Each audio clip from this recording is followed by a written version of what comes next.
नमस्कार, जय हिंद, वंदे मातरम। 18 न्यूज के लिए मैं किशोर यदुवंशी। इस समय हमारे साथ में हैं पार्थ संतोष जियालाल यादव जी।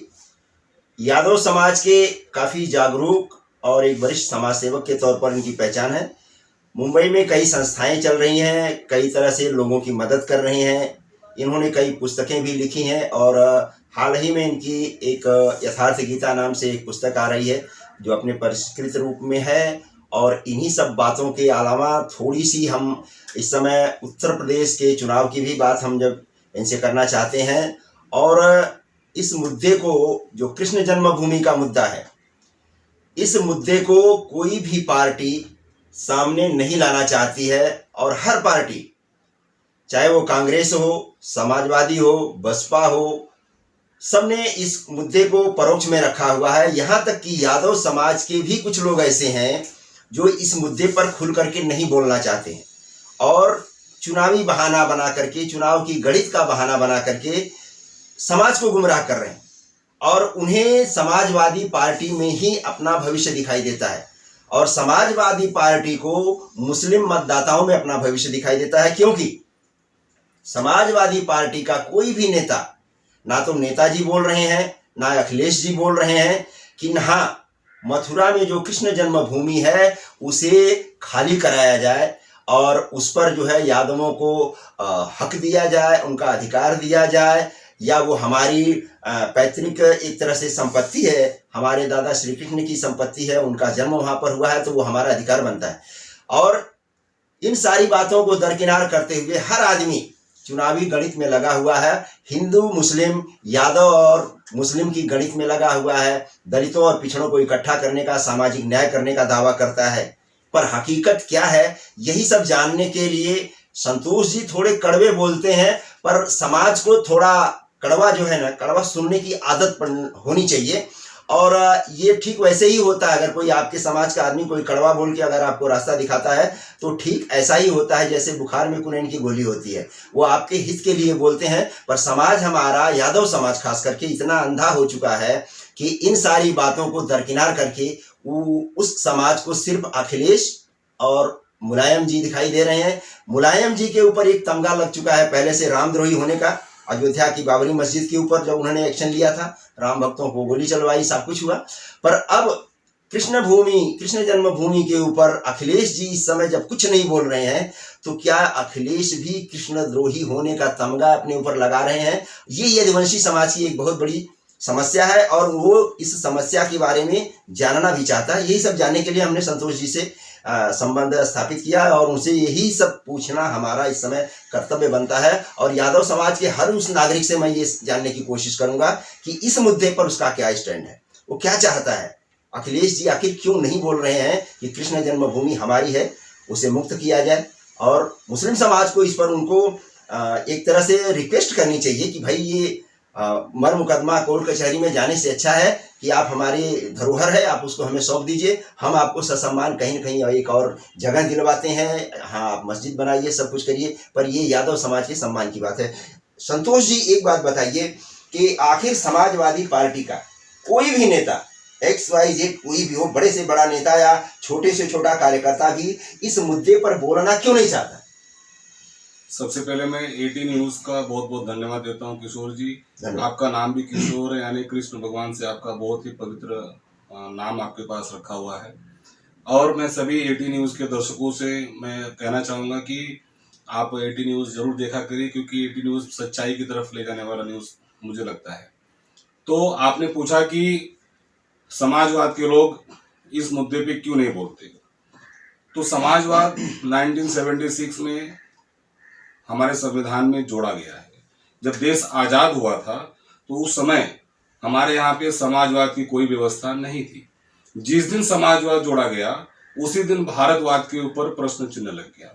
कारण कि जब अगर भारतवाद की विचारधारा को मजबूत न किया जाएगा तो देश नहीं रहेगा, और देश चलता है भारत से।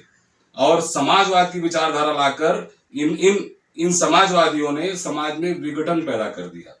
उसके अंदर भी उन्होंने सिर्फ दो लोगों को प्रायोरिटी दी, एक दी मुस्लिम समाज को और दूसरी दी यादव समाज को। यादव समाज का उसी दिन अस्तित्व खत्म करने की कोशिश कर दी गई जिस दिन समाजवाद के नाम पर इन लोगों ने राजनीति शुरू की। मैं माननीय अखिलेश यादव जी और बाबू मुलायम सिंह जी के मैं विरोधी नहीं हूं, लेकिन मैं ये कहना चाहूंगा कि क्या आप यादव नहीं हैं? क्या आप धार्मिक नहीं हैं? क्या आप अपने रिलीजन कॉलम में धर्म नहीं लिखते? अगर आप लिखते हैं तो भारतीय संविधान के मौलिक अधिकारों में धार्मिक स्वतंत्रता के तहत जितना आपका अधिकार है उतना मेरा भी अधिकार है। आपसे कृष्ण नहीं है, कृष्ण से आप हैं, कृष्ण से यादव समाज है, कृष्ण से कृषि है, कृष्ण से किसान है, कृष्ण से किसान है, कृष्ण से ब्रह्मांड है।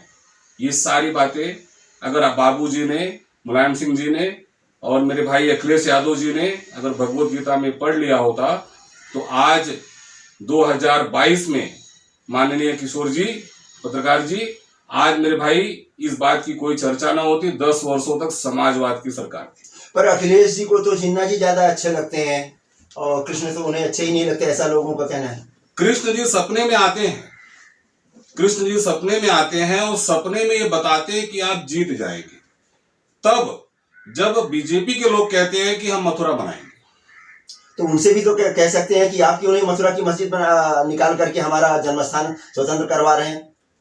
देखिए, समाजवाद की इतनी बड़ी मजबूरी है कि अगर उन्होंने इस जन्म स्थान की तरफ दिशा भी दिखा दी तो उनका पूरा पार्टी का एक तरफ बंटाढार हो जाएगा, क्योंकि उनकी पूरी कल्पना ही मुस्लिम सेक्टर पे है। तो उनके भाई नाराज हो जाएंगे। तो आज मैं कहना चाहूंगा कि अगर यादव समाज को अपना भविष्य सुधारना है, अपने बच्चों में संस्कार डालना है, अपने बच्चों में संस्कृति डालना है, तो मेरे यादव समाज के भाइयों, जन्म स्थान मुक्त कराओ, ताकि कल को अगर आपका बच्चा पूछे कि मेरे परमेश्वर कृष्ण जिस लल्ला का, कन्हैया का, मेरे लड्डू गोपाल का जन्म स्थान कहाँ है, तो आपको बोलते समय शर्म ना आए कि किसी और ने कब्जा करके रखा है और छुड़ाने की कोशिश कोई और कर रहा है। आज यह बीजेपी जो है मंदिर मुद्दे को काशी, मथुरा और वृंदावन, अयोध्या, ये सारे बीजेपी के मुद्दे में रहे हैं। तो उन्होंने 2 मुद्दा तो क्लियर कर लिया, काशी विश्वनाथ का और अयोध्या का। अब उनका तीसरा टारगेट है मथुरा का स्वतंत्र होना, उस मस्जिद को यहाँ से निकाल के कृष्ण लला की भूमि को जो है जन्मभूमि को स्वतंत्र कराना। तो इस मुद्दे को आप बोल रहे हैं अगर कि भाई वो बीजेपी लपक रही है या बीजेपी उसको भुनाना चाहती है, तो अब आपकी क्या मजबूरी है कि समाजवादी पार्टी या अखिलेश जी जो है उस मुद्दे को क्यों नहीं भुनाना चाहते? उनकी मजबूरी क्या है? मजबूरी उनकी स्पष्ट है कि वो मुस्लिम तुष्टिकरण है। और विश्व की चाहे कोई भी पार्टी या कोई भी इंसान अगर मेरे कृष्ण लल्ला की जन्मभूमि की मुक्ति की बात करता है तो संतोष यादव और ऐसे करोड़ों भक्त, कृष्ण भक्त उस व्यक्ति का सम्मान करेंगे, उसको गले लगाएंगे और उसके कंधे से कंधा मिला के कहेंगे कि आइए हम चले अपने अस्तित्व को बचाने, अपने संस्कार को बचाने, अपने संस्कृति को बचाने, अपने गाय को बचाने, अपने गंगा को बचाने। ये लोग, मैं तो कहता हूं कि अगर आप पूछ दीजिए कि किस स्थान पे कृष्ण ने उनको उपदेश दिया है, अर्जुन जी को, पार्थ को उपदेश दिया है, तो मुझे लगता है कि उनको ये भी नहीं पता होगा कि कौन सा स्थान है। लेकिन हर गीता पढ़ना लोगों ने छोड़ दिया है। हाँ, समाजवाद के लोगों ने जिस दिन गाय का अपमान शुरू कर दिया, गंगा का अपमान शुरू कर दिया, गोबर, गाय जो है वो प्रकृति की रिसाइकल है। इन्हें ये भी पता नहीं है कि उसी गाय से हम पंच तत्व, पंचामृत, पंच गौरस हम पीते हैं। पहले हम कहते थे गौरस, हमारे दादा परदादा कहते थे यार घर में गोरस है। गोरस। उसी गाय का अपमान करते हैं जिस गाय से आपकी पहचान है। क्या ये समाजवाद है? अगर ये समाजवाद है तो उसी दिन, जिस दिन समाजवाद को संविधान में जोड़ा गया, उसी दिन भारतवाद के ऊपर एक प्रश्न चिन्ह लग गया। अच्छा, यादव कितना भी कृष्ण भक्त क्यों न हो, तो उसे समाजवाद का भक्त होना या अखिलेश का भक्त होना या मुलायम जी का भक्त होना ये जरूरी है क्या? देखिए, समाजवाद एक पार्टी की, समाजवाद और समाजवादी पार्टी दो अलग मुद्दा है। समाजवाद और समाजवादी पार्टी, समाजवादी पार्टी के जो लोग हैं उनको एक परिवार की गुलामी की लकीर खींची गई है। स्पष्ट दिख रहा है कि आने वाली पीढ़ी भी उन्हीं की गुलामी करेगी, क्योंकि पूरा रचना दिख जाती है। यहाँ कोई क्रिकेट खेलता है तो हम अंदाजा मार लेते कि कौन जीतने वाला है। वो रचना दिख रही है कि समाजवाद एक परिवार की गुलाम की बन के रहेगी। अच्छा, कुछ यादवों को शंका की दृष्टि से देखा जाता है अगर कोई यादव, जैसे मैं अपने आप को कहता हूँ, मैं अगर कहीं जाता हूँ, एक यादव होने के नाते पत्रकारिता को हमारे बगल में रखी, तो लोग क्या सोचते हैं कि मैं समाजवादी हूँ, मैं अखिलेश का हूँ, मैं ये हूँ, मैं हूँ। तो अगर मैं ना भी हूँ तो भी लोग मुझे शक की निगाह से देखते हैं कि भाई यादव है तो समाजवादी है, मुस्लिम है तो समाजवादी है। ये लोगों के विचार में किस तरह से घुस गया है, इसे निकालना कोई संभव है? जब तक ये जो आपने कहा ये मैंने भी झेला है कि जब मैं कहीं जाता था तो लोगों के बीच में कहता था मैं यादव हूं, तो एक जो प्रबुद्ध वर्ग है वो कहता था अच्छा समाजवादी है आप, तो मैं उसे समझाना पड़ता था। तो जब मैं थोड़ा सा बड़ा हुआ तो मुझे समझ में आया कि एक परिवार ने इतना समाजवाद की भावना मजबूत कर दी है, इतना उसमें जहर पैदा कर दिया समाज यादवों के लिए कि यादव अपना संस्कार तक भूल गए हैं। और एक ही उसका इलाज है, वो है यथार्थ गीता। यथार्थ गीता पढ़ें, अपने संस्कार को जाने, अपने संस्कृति को जाने, अपने अपने आने वाली पीढ़ी को क्या संस्कार देंगे आप? अमेरिका से सताया वो संस्कार देंगे? लॉर्ड मैकाले तो वैसे संस्कार खत्म करने के लिए आपको कॉन्वेंट लाके गुरुकुल खत्म कर चुका है, तो अब क्या आप देंगे? तो मैं यादवों में जो आज शादी ब्याह में जो आज दारू का प्रचलन है, मांस का प्रचलन है, मैं उसे सबसे बड़ा जवाबदार मानता हूं समाजवाद। क्योंकि देखिए समाजवाद का जो ज्यादा प्रचार हुआ तो लोगों ने उसे इतना स्वच्छंद वातावरण में लेना शुरू कर दिया। जैसे सैफई महोत्सव जो होता था, करोड़ों रुपए खर्च करके विदेशों से बग्गियां मंगाई जाती थी, जन्मदिन नेताजी का मनाया जाता था, तो पैसे का जो सत्ता के पैसे का जो दुरुपयोग होता था वो लोगों को इतना श्रृंखल बना दिया, इतना अभद्र कर दिया कि लोग जो है उस पैसे को घर तक ये करने लगे। आज कहीं अगर किसी का बर्थडे मनाते हैं तो ये नहीं कि अगरबत्ती या मोमबत्ती जला करके उसका जन्मदिन सादगी से मनाया जाए, रात भर नाच गाना शराब पार्टी ये सब आज ये बर्थडे का एक छोटा सा पहचान हो गया है, जो कि गाँव में तो पहुंच गया है ये संस्कार। तो ये चीज कैसे आप निकाल सकते हैं? ये जो लोगों को ये हो गया है कि नहीं, जब हमारा नेता इतना बड़ा जन्मदिन मना सकता है, इतने भव्य तरीके से मना सकता है, नाच गाना देख सकता है, जब इतने बड़े बड़े लोग अय्याशी करते हैं तो हम नहीं करेंगे तो कौन करेगा? पैसे का जो इस तरह से खेल चल रहा है उसके बारे में आप क्या कहना चाहिए? देखिए, जब सत्ता थी समाजवादी की 10 साल तो उन्हें कृष्ण भगवान याद नहीं आए, सैफई महोत्सव याद आया और नाच गाना याद आया। तो जब आप एक बुजुर्ग होकर, जब आपके समाज के बुजुर्ग नाच गाना देख रहे हैं तो उसके बगल में बैठा हुआ जो बच्चा है वो भी नाच गाना करेगा। लेकिन इतना उसका प्रभाव नहीं पड़ा जितना कि टीवी और इंटरनेट का गलत प्रचार पड़ा। लेकिन मैं भी मानता हूं कि सैफई की वजह से, गलत समाजवाद की सैफई महोत्सव की वजह से कुछ प्रभाव हमारे यादव समाज पे गलत पड़ा। जितने नवधनाढ्य होते जा रहे हैं, जो जिनके पास पैसा आता है, तो उनकी पहली प्राथमिकता ये होती है कि हम अपने आप को साबित करें। तमाम तरह की जो बंदिशें हैं उसको तोड़ना ही वो अपनी प्राथमिकता समझता है। आज बहुत से यादव लोग ऐसे हैं जिन्हें मालूम ही नहीं है कि नहीं हमारा इतिहास क्या रहा है। जिस भगवान श्री कृष्ण ने कहा कि सर्वधर्मम परित्यज्य मामेकम शरणम व्रज, सबको छोड़ो मेरे पास आओ मैं तुम्हारा कल्याण करूंगा, जिस भगवान ने कहा और स्वयं को भगवान सिद्ध करके बताया, उसके वंशज जो है आज इस तरह से दूसरे धर्मों में जा करके अपने को समाहित कर रहे हैं और दर दर की ठोकरें खा रहे हैं, भटक रहे हैं। तो ऐसे लोगों को क्या करना चाहिए? जैसे कोई मुस्लिम धर्म स्वीकार कर रहा है, मैंने बहुत सारे लोगों को देखा, कुछ ने क्रिश्चियन धर्म स्वीकार कर लिया, कुछ पैसों की लालच में, कुछ तंत्र मंत्र या झाड़ फूक की लालच में, कुछ चमत्कार की लालच में। तो ऐसे लोगों के बारे में आप क्या कहना चाहेंगे? आप समाज में घूम रहे हैं, आप भी कुछ देखते होंगे ना। देखिए, धर्मांतरण भारत की बहुत बड़ी चिंता है। धर्म तो एक ही है, वो है कृष्ण धर्म। भगवत गीता में कृष्ण ने कहा कि मैं हर युग में आता हूँ, धर्म की स्थापना करता हूँ। पूर्व में राम वगैरह वगैरह रूप में मैंने वही बात कहा कि भगवान ने वो तो खुद ही कहे हैं कि सर्वधर्मम परित्यज्य, सबको छोड़ो मेरे पास आओ, क्योंकि मैं महासागर हूँ, मैं ही सबको समाहित करके रखता हूँ। पर ये लोग समझ नहीं पा रहे हैं दूसरी जगह छोटे छोटे चमत्कारों में। उसका रीजन है कि रिलीजन, मैं वही कहने जा रहा था कि धर्म एक है, मजहब अलग है, रिलीजन अलग है। रिलीजन रोम से चलता है, रोम की संस्कार संस्कृति वाइन का जो प्रचार होता है वो रिलीजन करता है। मजहब अरब की मानसिकता है और धर्म जो है वो भारत की मानसिकता है। तो जो धर्म है, ये लोग अपना जिस दिन धर्म जान जाएंगे उसी दिन जो पूरे विश्व के गुरु भारत के लोग हैं बन जाएंगे। एक छोटा सा गुजरात का प्रांत है जो जय श्री कृष्ण बोल के पूरी दुनिया पे, ठीक है, सिर्फ जय श्री कृष्ण कहता है और भगवत गीता पढ़ता है, आयुर्वेद को अपनाता है, योग को अपनाता है, नेचर को अपनाता है और आज पूरी दुनिया में व्यापार कर रहा है। और वहीं एक जो कि भगवान वहां से माइग्रेंट होकर वहां शासन करने गए थे, द्वारका। बराबर। लेकिन जहां उनका जन्म स्थान है, ठीक है, देवभूमि का, परमेश्वरी भूमि कही जाती है मथुरा, आज पूरे विश्व में जिस जिस जिस अंश ने, जिस परमेश्वर ने कहा कि मैं हूं परमेश्वर हूं, आज उसी के वंशज उसकी भूमि मुक्त नहीं करा पा रहे हैं, 10-10 साल सत्ता का भोग भोग रहे हैं।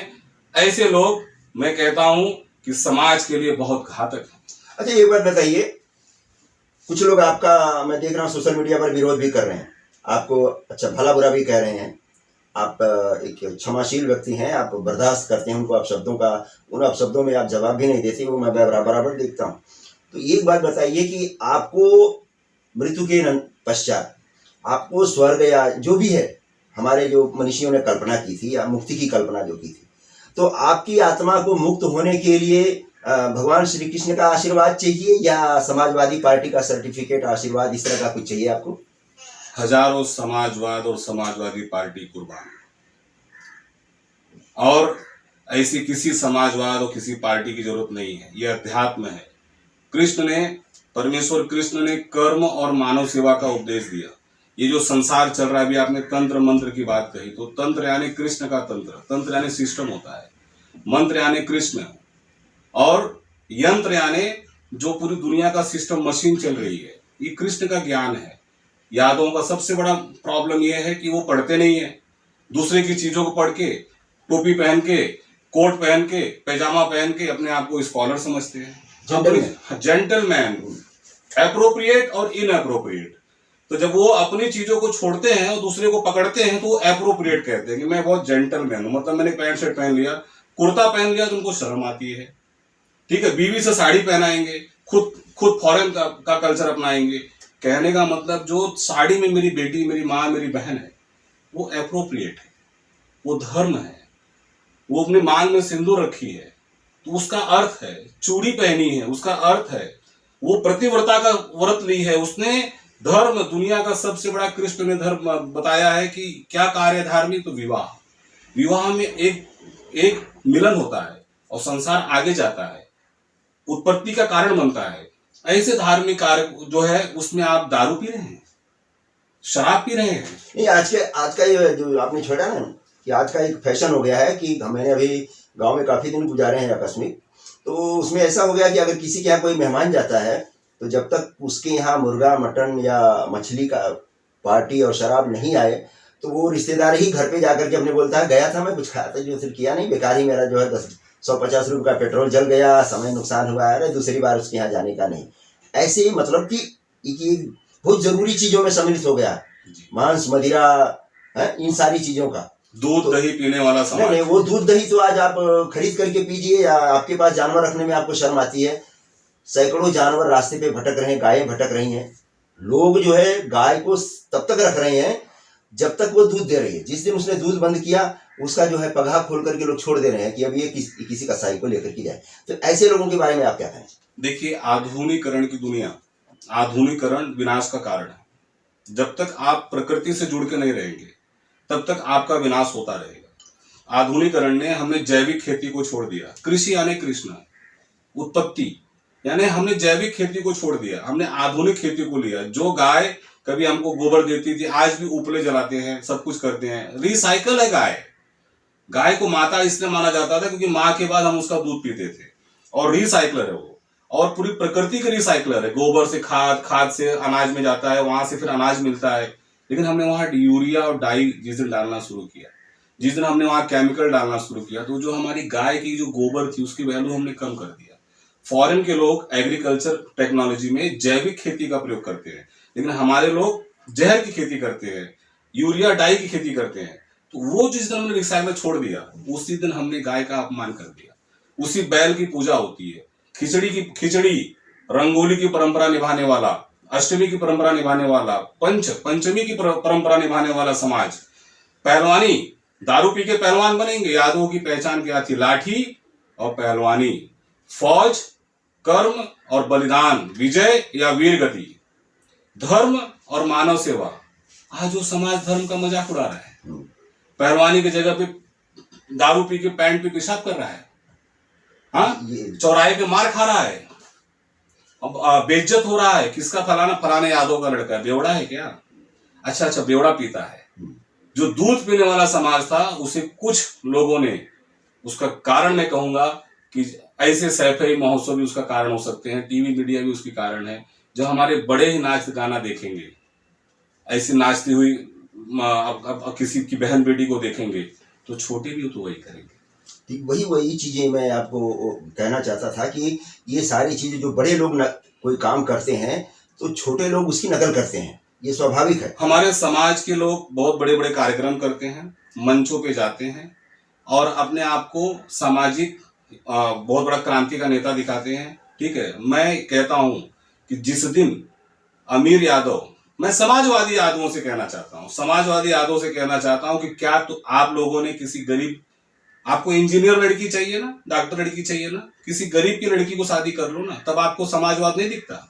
नहीं, उस समय तो ये होता है कि दहेज यहाँ पर थोड़ा सा दिखा दीजिए, गाड़ी जो है बंबई भेज दीजिए रजिस्ट्रेशन करा करके, 10 लाख 20 लाख की गाड़ी है वो बंबई भेज दीजिए, क्योंकि लड़का लड़की जो है बंबई में रहते हैं। गांव के लोगों को दिखाने के लिए लोग इस तरह से करते हैं कि हमने दहेज नहीं लिया, पर दहेज तो असल में बंबई में लिया जाता है। ऐसे लोग जो लेते हैं, ये समाजवादी लोग हों या कोई भी समाज के जो मसीहा बनते हैं अपने आप को, तथाकथित मसीहा जो हमारे समाज के हैं, जो रास्ता दिखाने का काम कर सकते हैं, उन लोगों की यह हालत है। उनके लिए आप क्या संदेश देना चाहें? देखिए, समाजवादी पार्टी हो या कोई पार्टी, जब तक समाज के अंदर यह भावना पैदा नहीं होगी कि जो मैं कार्यक्रम के नाम पे लाखों रुपए खर्च करता हूँ, दिखावट के नाम पे लाखों रुपए खर्च करता हूँ, मैं अपनी गांव की किसी गरीब बेटी की पढ़ाई में, गरीब बेटी की दवाई में, गरीब बेटी के शादी ब्याह में कार्यक्रम लगा दूँ। आज अगर आपकी जब तक ये भावना मजबूत नहीं होगी, तब तक कृष्ण का जो प्रेम का संदेश है, मानवता का संदेश है, तब तक वो आगे नहीं बढ़ेगा। इसीलिए मैं तो उसका मैं देखता हूँ कि बड़े बड़े जो पैसे वाले जो हमारे समाज में निकल गए हैं, गरीब थे तो वहां पे उन्होंने दिखाया कि हम गरीब हैं, मुझे कोई मदद नहीं करता। जब अब अमीर हो गए हैं तो वो अपने से ऊपर की शादी करती है, तब उनको याद नहीं आता। लेकिन 2022 का जो चुनाव चल रहा है, इसमें बिरादरी याद आ रही है कि मेरी बिरादरी के हैं आप नेता, अभी भी छल करने आ रहे हैं हमारे जो गरीब यादव हैं, जो सीधे साधे हमारे यादव हैं, जो कृष्ण भक्त हैं। ठीक है, अमीर नेता गरीब नेता को छल करने आ रहा है कि आप बिरादरी के हैं। मैं उन गरीब यादवों से कहना चाहूंगा कि आप उनसे पूछिए कि तुम्हारे घर में किसी गरीब की बेटी की शादी हुई है कि नहीं हुई है। अगर वो कहे कि नहीं हुई है तो उसको वहां से लात मार के भगा देना कि मैं तुम्हारा बिरादर नहीं हूं। मेरा बिरादर, मेरी बराबरी, तुम अपनी बराबरी देखते हो शादी में ना, तो जो मेरी बराबरी में मेरी बिटिया मेरे बेटे की शादी करेगा वो मेरा बिरादर होगा। जो मेरे बराबरी देखते हैं तो उसमें जात कुजात नहीं देखते हैं, वो कुजात में भी जाकर के शादी कर रहे हैं, पर अपनी बराबरी का जो होना चाहिए। आज जितने भी हमारे राष्ट्रीय स्तर के जो यादव समाज के नेता हैं, उनके बेटे बेटियों का ये इतिहास बन गया है कि उन्होंने दूसरे समाज में जाकर के, कोई क्रिश्चियन में कर रहा है, कोई इसमें कर रहा है, कोई उसमें कर रहा है, तो इस तरह से लोगों ने किया, फिर उनको याद, समाज जो है याद ही नहीं रहता।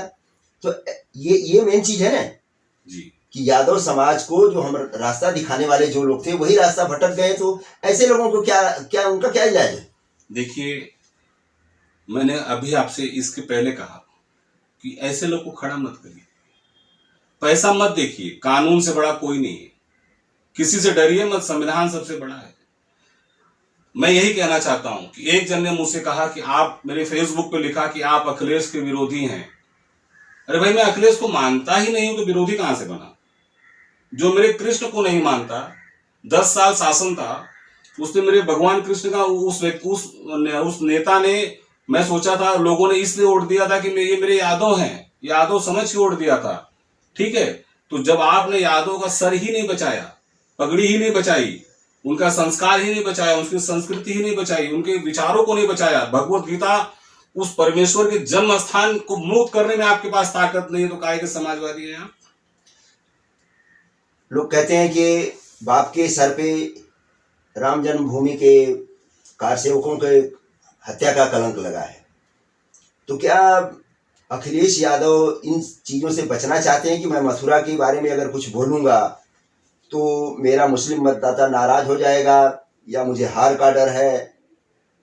और इसी वजह से यादव समाज के भी बहुत सारे, आप जैसे लोग हैं, बहुत सारे लोग हैं, हम बात करते हैं तो वो लोग हमें बताते हैं, तो उन्हें ये लगता है कि कृष्ण हमारी प्राथमिकता है, समाजवाद बाद में, अखिलेश या मुलायम जी बाद में।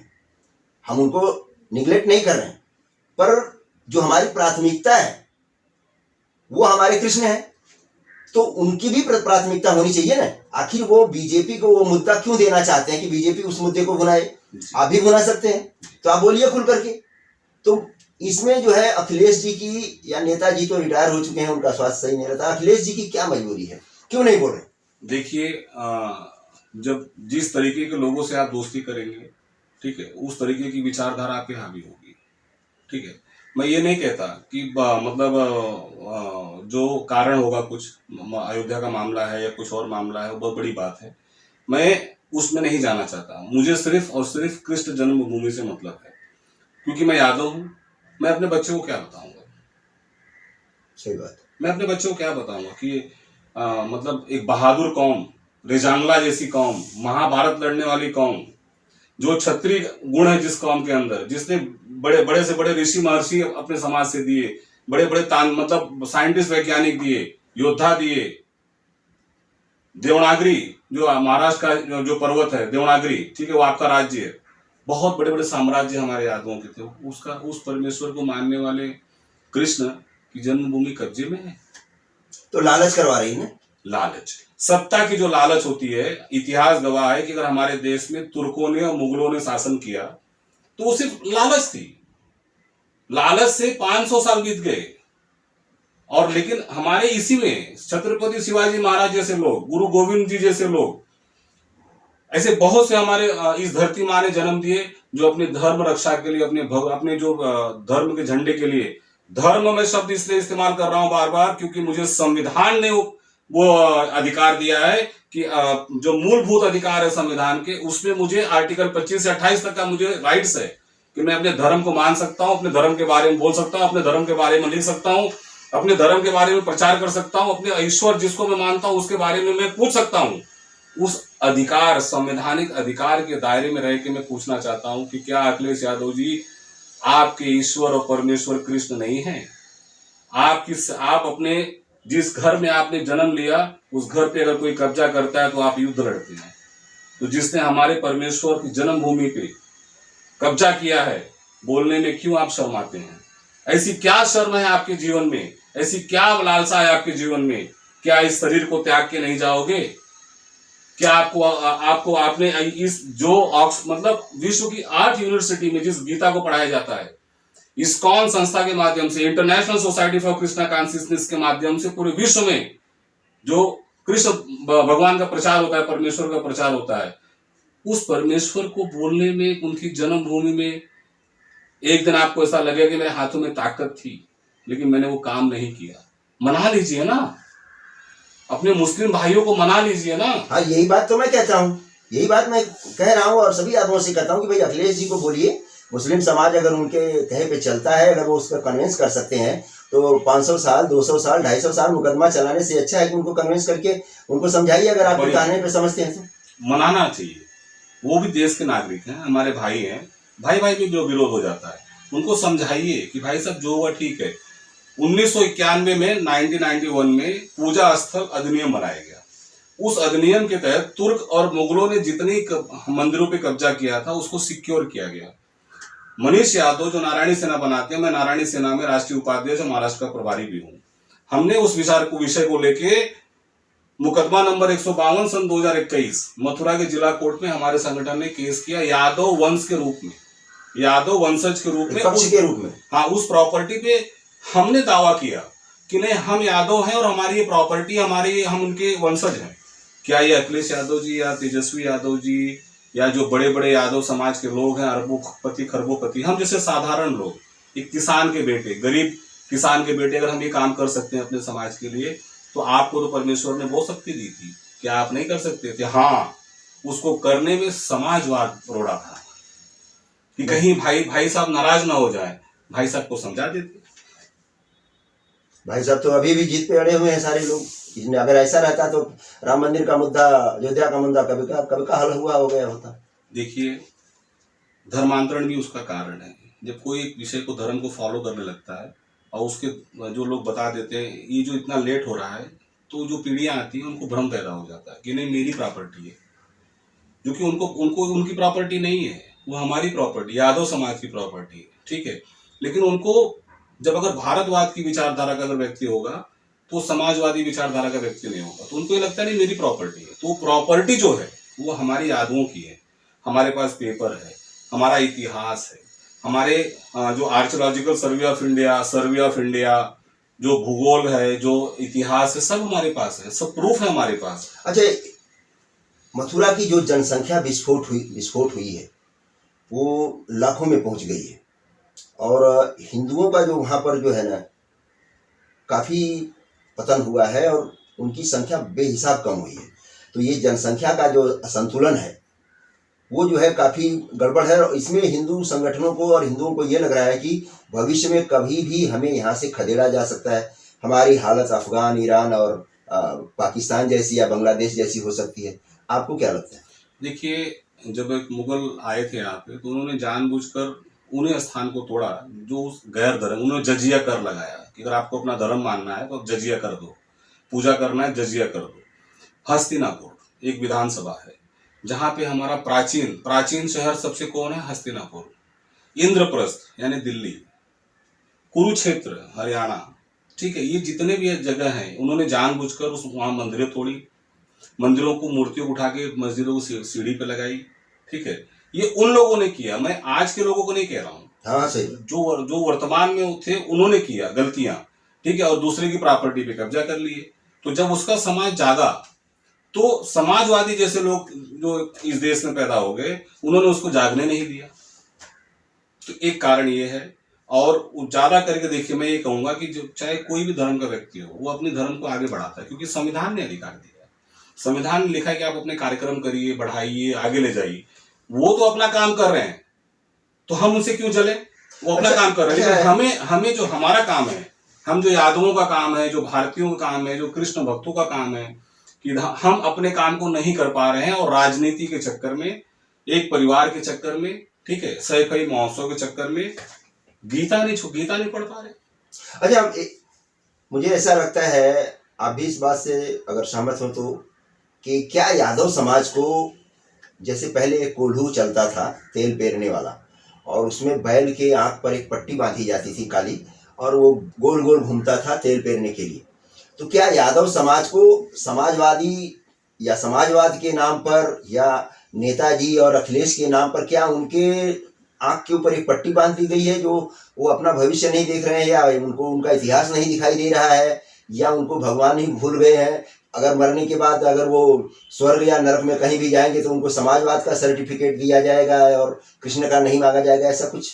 देखिए, समाजवाद का सर्टिफिकेट तो मुख्य चुनाव आयुक्त के कार्यालय तक खत्म हो जाता है। अच्छा, उसके आगे समाजवाद का सर्टिफिकेट आपके पास नहीं जाएगा। लेकिन जब आप शरीर से और अध्यात्म की बात करेंगे तो गीता और कृष्ण के पास ही जाना है। लेकिन जानबूझकर जो चुनाव आयोग से सर्टिफिकेट मिला हुआ है समाजवाद का, उस समाजवाद के लोगों ने अच्छा काम करते हुए हमें हमारी चीजों को भुला दी। धन्यवाद। देखिए, ये थे संतोष जियालाल यादव जी। इन्होंने बड़े बेबाकी के साथ 18 न्यूज के साथ अपने विचारों को साझा किया। हम इसे आप तक पहुंचाने की कोशिश कर रहे हैं। इस मुद्दे पर कोई भी यादव या कोई भी अन्य बिरादरी, कोई मुस्लिम हो, हिंदू हो या क्रिश्चियन हो, अगर इस मुद्दे पर अपनी बात को कुछ कहना चाहता है, समाज के सामने रखना चाहता है, तो 18 न्यूज से वो संपर्क कर सकता है। मेरा नंबर आपको स्क्रीन में नीचे जो है मिलेगा, आप मुझसे संपर्क करिए। आपकी बात को भी हम सहर्ष जनता तक पहुंचाएंगे और उस पर लोगों की राय भी जानना चाहेंगे, क्योंकि ये जो मुद्दा अभी जो संतोष जी ने आपके सामने रखा है और एक एक मुद्दे पर उन्होंने खुल करके बात किया है, ये सिर्फ संतोष जी का मुद्दा नहीं है, ये हिंदुस्तान के हर उस यादव का मुद्दा है जो कहीं ना कहीं हिंदू समाज की और समाजवादी पार्टी की या अखिलेश जी या मुलायम जी की उन मानसिकता के ऊपर जो है अपने आप को कहीं ना कहीं ठगा हुआ महसूस करता है कि क्या हम सच में समाजवाद के आगे इतने अंधे हो चुके हैं, या हमारी आंख के ऊपर इस तरह की एक पट्टी बांध दी गई है कि हमें भगवान श्री कृष्ण भी नहीं दिखाई देते हैं, उनका जन्म स्थान भी नहीं दिखाई देता है, या हमारे दूसरे जो धार्मिक स्थल हैं जिनकी दुर्दशा हो रही है, जिनके साथ अन्याय किया गया है, आज हम उन सबको भूल चुके हैं। हमारा यादव समाज आज क्रिश्चियन होता जा रहा है, और क्रिश्चियन समाज दुनिया के तमाम देशों से मुस्लिम हैं और क्रिश्चियन लोग, तमाम लोग जो है हिंदू धर्म में आ रहे हैं, सनातन धर्म को अपना रहे हैं, गीता को अपना रहे हैं।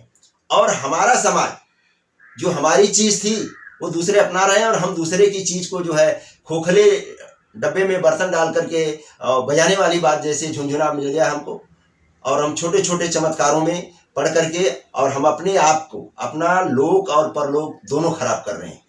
ऐसे हमें 2500 परिवार मिले यादव समाज के, हमारे गांव के आसपास के तमाम। जब मैं गांव में था तो हमने कई परिवारों से इस तरह की बात की, जो आज देखा तो उनके बारे में पता किया तो वो मालूम पड़ा कि वो क्रिश्चियन बन चुके हैं।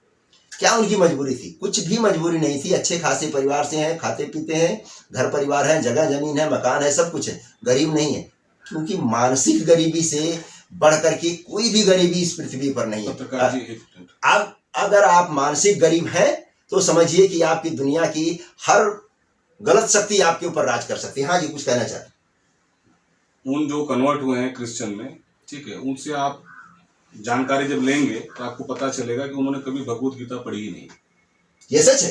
और अगर गीता पढ़ी होती, ठीक है, तो गीता पढ़ने वाला चाहे महात्मा गांधी से लेकर भारत का कोई भी विद्वान हो, चाहे फिलोसफर हो, दार्शनिक हो, वैज्ञानिक हो, जिसने भी गीता पढ़ी है उसने एक ही चीज कहा है कि इसके सिवा और कुछ पढ़ने की जरूरत नहीं है। जैसे ये महासागर है, तमाम छोटी छोटी नदियां, नाले, बावड़ी आकर के उस महासागर में मिलते हैं। उस महासागर का नाम है गीता।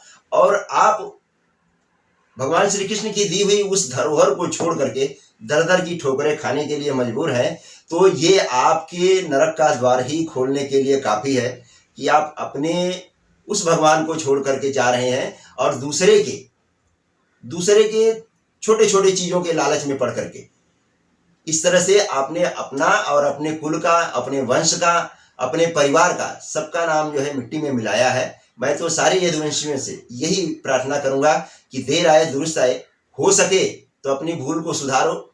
भगवान ने कहा है कि सर्वधर्मम परित्यज्य मामेकम शरणम व्रज, सबको छोड़ो, मेरी शरण में आओ, मैं ही तुम्हारा कल्याण करूंगा। ये चैलेंज आज तक किसी ने नहीं किया है। इसलिए आपने जो गलती किया समाज में, समाज आपको क्षमा कर देगा, पर आप अब भी अपने वंश, अपनी परंपरा, अपने सनातन में लौटिए। यही आपके लोक और परलोक दोनों को सुधारने का कारण बनेगा।